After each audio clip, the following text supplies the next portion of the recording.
अगाडि हेलो बस्नु न बस सरहरु बस्नु न। धन्यवाद। लाल सलाम, लाल सलाम। यो विशाल जनप्रदर्शन र जनसभाका सभाध्यक्ष तथा हाम्रो संघर्ष समितिका संयोजक कमरेड, हाम्रो गौरवशाली पार्टीका आदरणीय अध्यक्ष तथा पूर्व प्रधानमन्त्री कमरेड माधव कुमार नेपाल, वरिष्ठ नेता तथा पूर्व प्रधानमन्त्री आदरणीय झलनाथ खनाल कमरेड, स्थायी समितिका सबै सहयोद्धा कमरेडहरू, केन्द्रीय समितिका कमरेडहरू र यो विशाल जनसभामा उपस्थित सम्पूर्ण कमरेडहरू र आदरणीय जनसमुदाय, सबभन्दा पहिले त म यस मञ्चबाट ऐतिहासिक जनयुद्ध र ऐतिहासिक जनआन्दोलनमा शहादत प्राप्त गर्ने सम्पूर्ण शहीदहरूप्रति हार्दिक श्रद्धाञ्जली व्यक्त गर्न चाहन्छु। सम्पूर्ण बेपत्ता योद्धाहरूप्रति हार्दिक सम्मान प्रकट गर्न चाहन्छु। सबै घाइते अपाङ्ग योद्धाहरूप्रति पनि शीघ्र स्वास्थ्य लाभ र हार्दिक सम्मान व्यक्त गर्न चाहन्छु।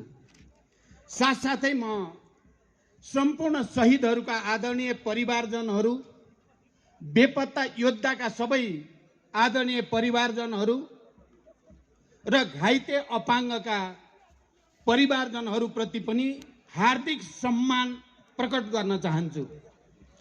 मैले शान्ति प्रक्रियामा आए यता र खास गरी शान्ति सम्झौता वरिपरि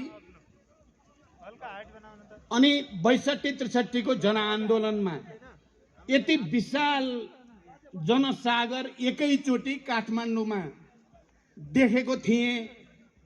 आज झन्डै 12-14 वर्षपछि आज फेरि त्यसरी नै जनसागर काठमाडौँका सडकमा उत्रिएको छ। म एकचोटि तपाईँ सबै जनसमुदायलाई फेरि पार्टीको तर्फबाट, मेरो तर्फबाट क्रान्तिकारी अभिवादन भन्न चाहन्छु। तपाईहरूप्रति हार्दिक सम्मान व्यक्त गर्न चाहन्छु। यो जनसागर जो उत्रेको छ 12-15 वर्षपछि फेरि एकचोटि काठमाडौँका सडकहरूमा यहाँका प्रतिक्रान्तिकारीहरूलाई देखाउनको निम्ति, यहाँका प्रतिगामीहरूलाई नेपाली जनता जागिसकेका छन्, सुत्नेवाला छैनन् भन्ने कुरा प्रमाणित भएको छ।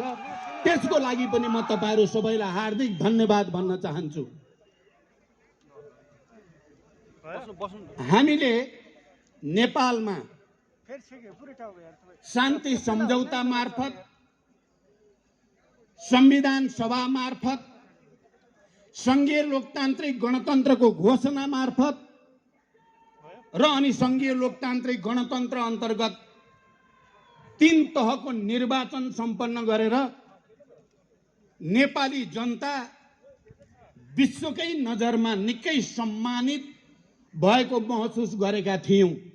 युगान्तकारी परिवर्तन, ठुलठुला त्याग, तपस्या, बलिदान, जनताको विशाल पहलकदमी मार्फत 250 वर्ष पुरानो शाहवंशीय राजतन्त्रलाई ढाल्ने र गणतन्त्रसम्म देशलाई ल्याइ पुर्याउने गौरव नेपाली जनतालाई प्राप्त भयो।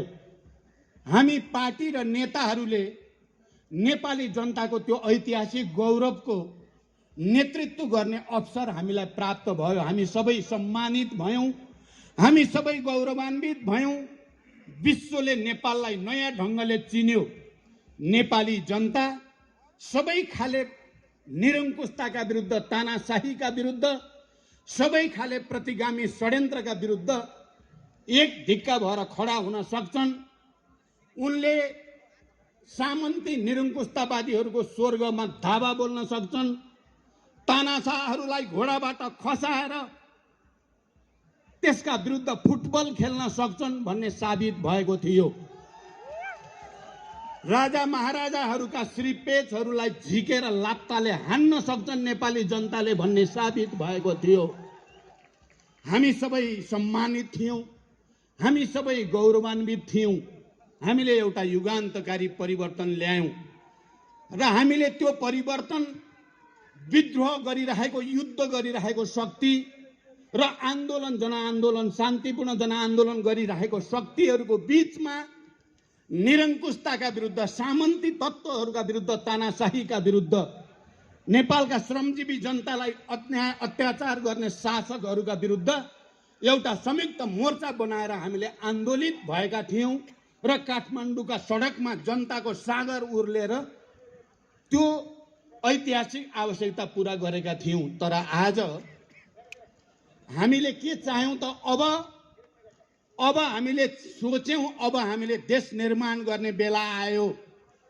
जब संविधान सभाबाट संविधान बन्यो, सङ्घीय लोकतान्त्रिक गणतन्त्रको संविधान बन्यो, अब हामीले सोच्यौँ हामीले अब सबै श्रमजीवी जनतालाई राहत दिने, बेरोजगार युवाहरूलाई रोजगारी दिने, देशमा अब फेरि कहिल्यै राजनीतिक अस्थिरता नहोस्, राजनीतिक स्थायित्व सुनिश्चित होस् भन्ने सोच्यौँ र नेपालमा आर्थिक विकासको एउटा नयाँ अभियान सुरु होस्।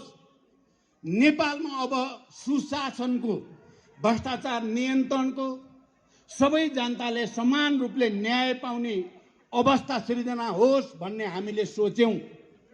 तपाईहरुलाई थाहा छ, हामीले वाम गठबन्धन गरिसकेपछिको चुनावी अभियानमा भनेका थियौँ अबको दशक नेपालमा विकास र समृद्धिको दशक हुनेछ। हाम्रो पार्टी र गठबन्धन हामीले घोषणापत्रमा लेखे जस्तै हामी सुशासन दिन प्रतिबद्ध हुनेछौँ। हामीले भन्यौँ हामीले घोषणापत्रमा लेखे जस्तै आर्थिक विकासको एउटा नयाँ युगतिर जानेछौँ। हामी सामाजिक न्याय दिनेछौँ। हामी यो देशका सबै उत्पीडित वर्ग, जाति, क्षेत्र, लिङ्ग, समुदाय, के मधेसी, के आदिवासी जनजाति, के दलित, के महिला, के मुस्लिम, के पहाडी, के हिमाली, सबैलाई समान न्याय दिनेछौँ।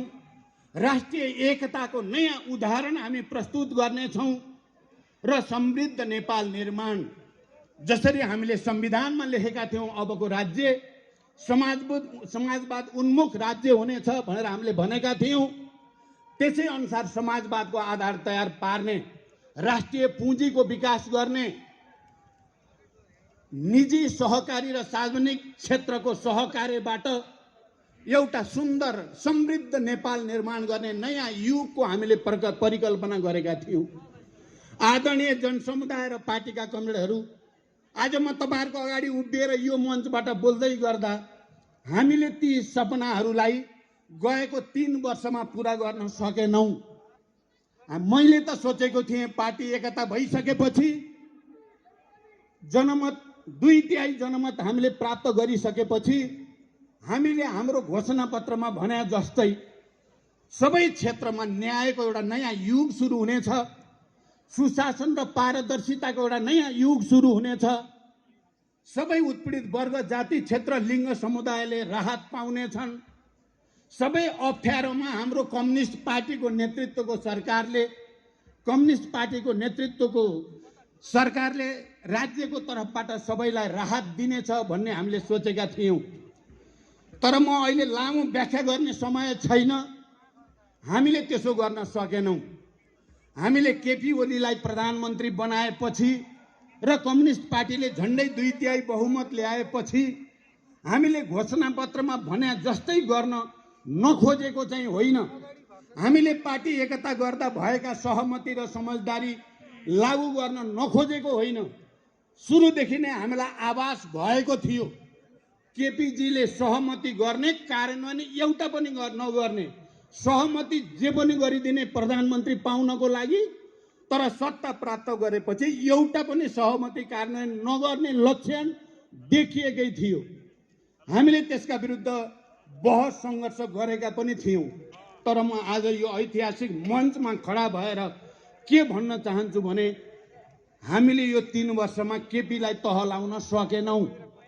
सायद हाम्रा पनि केही कमजोरी रहे, मैले त प्रस्तावमा लेखेको पनि छु, केपीलाई कुनै तरिकाले सम्झाई बुझाई फकाई गरेर अलि उदारतापूर्वक कतिपय उहाँका कुरा मानिदिएपछि पो ठिक हुने हो कि पार्टी पनि बच्ने देश पनि अगाडि जाने हो कि भन्ने ठानेर हामीले जे गर्यौं परिणाम के देखियो भने त्यो तरिकाद्वारा केपी ओली प्रवृत्तिलाई ठिक गर्न सकिने रहेनछ। त्यसकारण हामीले कहीँ न कहीँ सुरुदेखि केपीको गलत प्रवृत्तिका विरुद्ध दृढतापूर्वक सङ्घर्ष गर्नु पर्थ्यो, गर्न सकिएन। म तपाईहरुको अगाडि आत्मआलोचित हुन चाहन्छु। आज आएर केपी ओलीले खाली पार्टी विधान नमान्ने मात्रै होइन, पार्टीभित्र भएका सहमतिहरू नमान्ने मात्रै होइन, देशको संविधानै नमान्ने, संघीय लोकतान्त्रिक गणतन्त्रै नमान्ने र विध्वंसतिर जाने जो काम भयो, हामीले अब केपी ओलीलाई मात्रै दोष दिएर हामी चोखै हुन्छौं जस्तो मलाई लागेको छैन। म तपाईं जनसमुदायलाई साक्षी राखेर के प्रतिज्ञा गर्न चाहन्छु भने अब हामी त्यस्तो केपी प्रवृत्ति जस्तो प्रवृत्तिप्रति उदार भएर भित्रभित्र सङ्घर्ष गर्ने अनि उनकोलाई काम गर्न, उनको प्रवृत्तिलाई अगाडि बढ्न दिने त्यस्तो खालको भूल अब हामी गर्ने छैनौं। म तपाईहरुको अगाडि प्रतिबद्धता र संकल्प व्यक्त गर्न चाहन्छु। त्यसो गरेर फाइदा हुँदो रहेनछ, प्रमाणित भयो।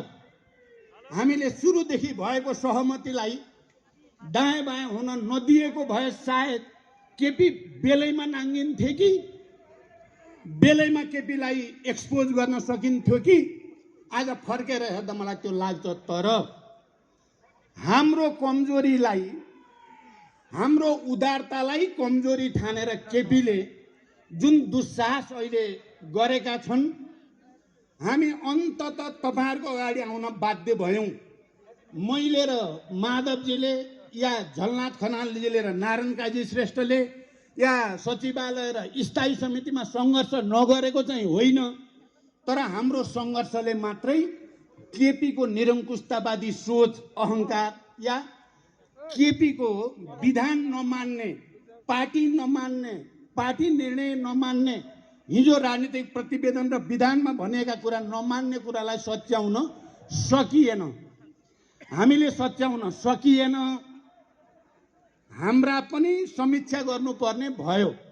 तर हामी राष्ट्रप्रति इमानदार छौं। हामी तपाईं जनसमुदायप्रति इमानदार छौं।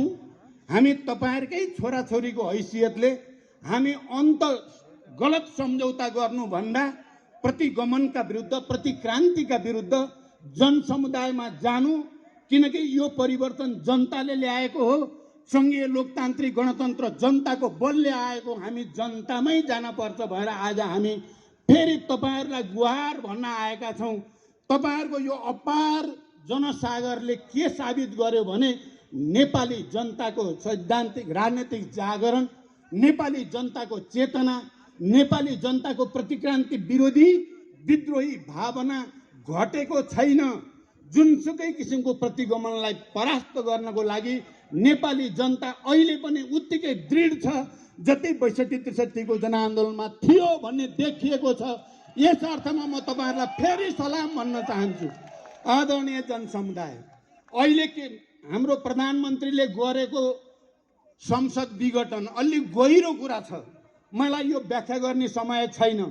गहिरोमा के भन्न चाहन्छु, उनले संसद गर्नै नपाइने, संविधानमा हुँदै नभएको अधिकार प्रयोग गरेर विघटन गरेको संसद मात्रै होइन। आदरणीय जनसमुदाय, उनले विघटन गरे संविधानलाई, उनले विघटन गरे संघीय लोकतान्त्रिक गणतन्त्रलाई। त्यति मात्रै होइन, संघीय लोकतान्त्रिक गणतन्त्र र संविधान सभाको संविधान नेपालको ऐतिहासिक शान्ति प्रक्रियासँग पनि जोडिएको छ। केपी ओलीले शान्ति प्रक्रिया पनि विघटन गर्न चाहेका छन्। खबरदार केपी प्रवृत्तिहरूलाई शान्ति प्रक्रिया विघटन गर्ने, संघीय लोकतान्त्रिक गणतन्त्र विघटन गर्ने, संविधान विघटन गर्ने तानाशाहहरूलाई नेपाली जनताले छुट दिने छैनन्। आजको यो विशाल उपस्थिति त्यसको प्रमाण हो। आज देशैभरि जुन जागरण जनतामा देखिएको छ, प्रतिगमनका विरुद्ध, प्रतिक्रान्तिका विरुद्ध, निरङ्कुशताका विरुद्ध र तानाशाहीका विरुद्ध यसले देखाएको छ नेपाली जनता शान्ति, संविधान, लोकतन्त्र, गणतन्त्र र अनि विकास र समृद्धिको निम्ति आज पनि त्यत्तिकै जागरुक छन्, त्यत्तिकै प्रतिबद्ध छन्। तेस्रो म के भन्न चाहन्छु भने अहिले यो विघटनका विरुद्ध देशको कुनै पनि संविधानविद यो विघटन ठिक हो भन्ने मान्छे मैले चाहिँ देखाएको छैन। के हिजोका पूर्व प्रधान न्यायाधीशजीहरू, संविधानविदहरू, कानुनविदहरू, लेखक, कलाकार, बुद्धिजीवीहरू, साहित्यकारहरू, नागरिक समाज, मानवाधिकारवादी, सबै सम्पूर्ण पत्रकारहरू, मिडिया जगत सिंगै यो प्रतिगमनका विरुद्ध खडा भएको छ। सिंगै राष्ट्र खडा छ। हिजो 62-63 मा पनि नागरिक अगुवाहरूले खेलेको भूमिका इतिहासमा राम्रै स्थापित छ। अहिले पनि ती नागरिक अगुवाहरू यो प्रतिगमनका विरुद्ध खडा छन्। हिजो पत्रकारहरूले गणतन्त्रको पक्षमा, शान्ति प्रक्रियाको पक्षमा, शान्ति सम्झौताको पक्षमा र अनि संविधान सभाको पक्षमा पत्रकारहरूले खेलेको भूमिका इतिहासका अक्षरमा नमेटिने गरी लेखिएको छ। अहिले पनि पत्रकार जगत सिंगै यो विघटन र विसर्जनका विरुद्ध खडा छ। त्यसकारण यसले के साबित गर्छ भने उनीहरूले भन्ने गरेको कुरा झुटो छ। अघि यहाँ कमरेडहरूले राखिसक्नुभयो, घनश्यामजीदेखि माधवसम्म आइपुग्दा धेरै कुरा गइसकेको छ। म त्यतापट्टि धेरै जान चाहन्न। म के मात्रै भन्न चाहन्छु भने यो सिंगै राष्ट्र फेरि एकजुट भएको छ। सबै विवेकशील, इमानदार, राष्ट्रभक्त सबै समुदायहरू एक ठाउँमा केन्द्रित भएको छ र यो प्रतिगमनका विरुद्ध खडा भएको छ।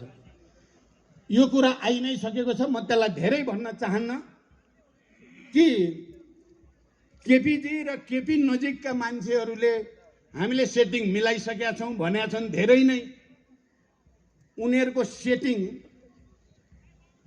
जनताको तागतले त्यो सेटिङ भत्काएर नयाँ सेटिङ, जनताको पक्षमा सेटिङ खडा हुन्छ भन्ने विश्वास म व्यक्त गर्न चाहन्छु। आजको यो सागर र देशैभरि देखा परेको विरोध प्रदर्शनहरू सबै ठुला सहरहरूमा, माधवजीले अहिले भर्खरै भन्नुभयो, हिजो मात्रै सुर्खेतमा र अस्ति पोखरा, अरू विभिन्न ठाउँ नेपालगञ्ज, बर्दिया, सबैतिर देशैभरि जनताको जो सागर देखा परेको छ यो आफैमा ऐतिहासिक छ र यसले त्यस्ता षड्यन्त्रकारी सेटिङ सिद्ध्याएर जनताको सेटिङ खडा हुँदैछ।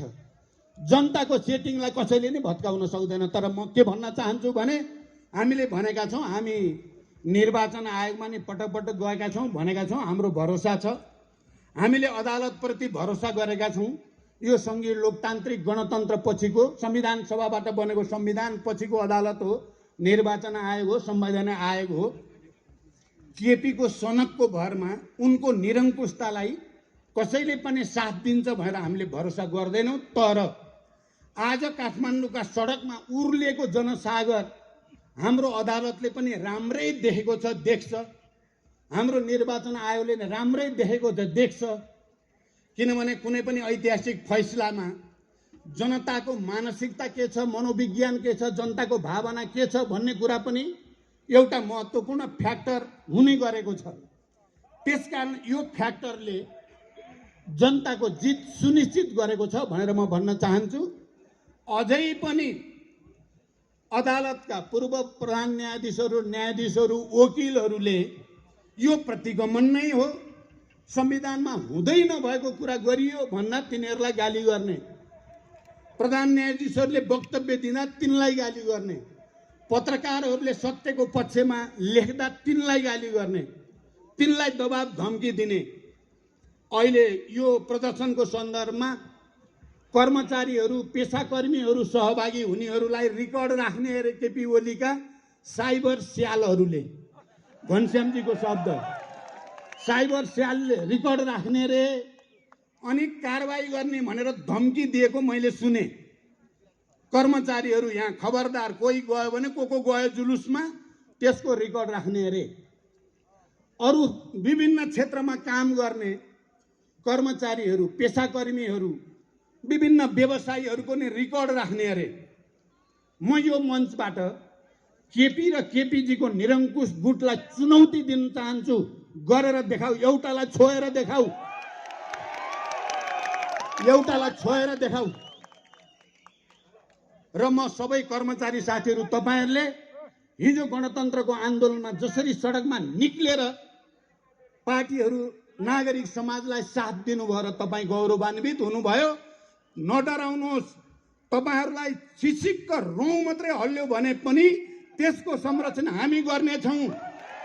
भोलिको सरकार फेरि पनि जनताको सरकार हो, छिटै जनताको सरकार आउनेवाला छ। त्यो सरकारले कारबाही त केपी ओली र त्यसको निरङ्कुश गुटलाई गर्नेछ, कर्मचारी र वीरहरूलाई होइन। जो लोकतन्त्र र गणतन्त्रको पक्षमा, सामाजिक न्याय र समृद्धिको पक्षमा लडाईँ लड्नेलाई कारबाही, अनि संविधान ध्वस्त पार्ने, गणतन्त्र ध्वस्त पार्ने उनको पछि लाग्ने देख्नु भएको छ नि अनुहार तपाईहरुले। उनको पछि लाग्ने भने हिजो ज्ञानेका जो मान्छे छन् ती मान्छे दौडेका छन् अहिले। तपाईहरुले यो नि थाहा पाउनु भएको छ नि केही हिजो पूर्व माओवादी भनेका फुट्ने आउने जाने गरेका केही चाहिँ अहिले खरानी घसेर चिन्नै नसक्ने भएको छन्। केपी के ओरिजिनल केपी का चाहिँ साइबर स्याल भन्दा ये भगौडाहरू चाहिँ त यति धेरै खरानी घसेको देखेर मलाई त लाजै लागेको छ। त्यसकारण यो चल्नेवाला छैन। कर्मचारी साथीहरू, तपाईँ ढुक्क भएर अगाडि बढ्नुहोस्, हामी हिसाब राख्छौँ। केपीले राखेको हिसाब मिल्नेवाला छैन। केपीले राखेको हिसाबको केही अर्थ हुनेवाला छैन। जो निरङ्कुशताका विरुद्ध गणतन्त्रका पक्ष लडाईँ लड्छ महान त्यही हुन्छ। अहिले संविधानको पक्षमा, संघीय लोकतान्त्रिक गणतन्त्रको पक्षमा जो लड्छ महान त्यही हुन्छ। हामीले खोजेको के छ त? अब म यही कुरा थोरै राखेर टुङ्ग्याउन चाहन्छु।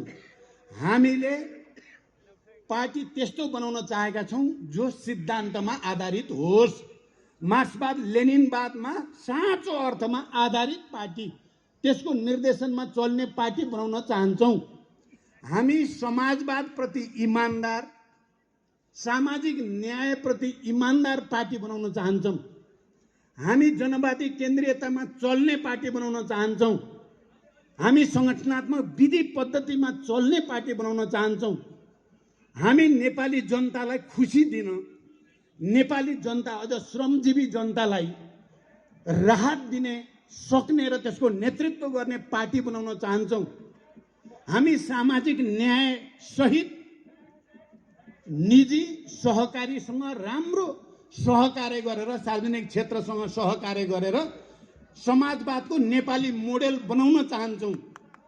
समाजवादको नेपाली मोडेल खडा गरेर विश्व सामु हामी देखाउन चाहेका छौँ। मैले जति बेला पार्टी एकताको प्रस्ताव लिएर, वाम गठबन्धनको प्रस्ताव लिएर तत्कालीन एमालेका अध्यक्ष केपी ओली कहाँ गएको थिएँ, मेरो सपना एउटा नयाँ नेपाल, अब संविधान बन्यो, संघीय लोकतान्त्रिक गणतन्त्र भयो, निर्वाचन पनि अब सम्पन्न हुन लाग्यो, अब चाहिँ देशमा राजनीतिक स्थायित्व बनाउने, विकासतिर लैजाने कम्युनिस्ट पार्टीले नै त्यही गर्न सक्छ भन्ने विश्वास लिएर अग्रिम प्रधानमन्त्री केपी ओलीलाई दिएर गरे पार्टी एकता हो। प्रधानमन्त्री नदिए भए त हुने रहन्छ पार्टी एकता। उनलाई त प्रधानमन्त्री बाहेक केही चाहिए रहन्छ। अहिले मलाई पो भन्छन् उल्टो प्रचण्डलाई प्रधानमन्त्री चाहिए हुनाले किचलो गरेको भन्छन्। यो भन्दा 8औं आश्चर्य मैले अरू केही देख्दिनँ। हिजो संविधान बनाउँदा होस् या, तर हाम्रो चिन्ता त यो देशलाई कसरी समृद्ध बनाउने, सुशासन दिने, नेपाली युवाहरूलाई कसरी रोजगारी सृष्टि गर्ने, उद्योग व्यवसाय फस्टाउने वातावरण कसरी बनाउने, राष्ट्रिय एकतालाई कसरी सुदृढ गर्ने, सबै जात जाति भाषा भाषी क्षेत्र समुदायलाई कसरी सामाजिक न्याय दिने, समावेशी समानुपातिक मान्यता अनुसार सबैको प्रतिनिधित्व सुनिश्चित गर्ने, हाम्रो त त्यहाँ चिन्ता हो। तपाईहरुले घोषणापत्र हेर्नुभयो भने यिनै कुरा लेखिएको छ। तपाईहरुले पार्टीको राजनीतिक प्रतिवेदन हेर्नुभयो भने यिनै कुरा लेखिएको छ। तपाईहरुले विधान हेर्नुभयो भने यिनै कुरा लेखिएको छ। तर केपी ओलीले एउटो पनि पालन गरेनन्। न सिद्धान्तको, न राजनीतिको, न संगठनको, न विधिको, न विकासको, निर्माणको, रेलको र पानी जहाजको हवाई कुरा गरेको छ। यहाँ चाहिँ कोभिड-19 कोरोनाले आक्रान्त नेपाली जनतालाई सबैलाई मिलाएर संरचना बनाऊ भन्दा व्यङ्ग कस्ने र त्यसैमाथि भ्रष्टाचार गर्ने अनि हावा कुरा गरेर नेपाली जनतालाई ठग्ने जो काम भयो, हामी त्यस्तो चाहदैनौँ। मैले तपाईहरुको अगाडि उभिएर नेपालभरि चुनावी अभियानको बेलामा भनेको छु, त्यो हामी अब जीवनको उत्तरार्धमा आइएको छ। 65-66 वर्ष पार भइसकेपछि त अब 8-10 वर्ष मात्रै हो हामीले सक्रिय जीवन बिताउने। मैले त भन्दा हिजो जनयुद्धको तयारी, जनयुद्ध, शान्ति प्रक्रिया, शान्ति सम्झौता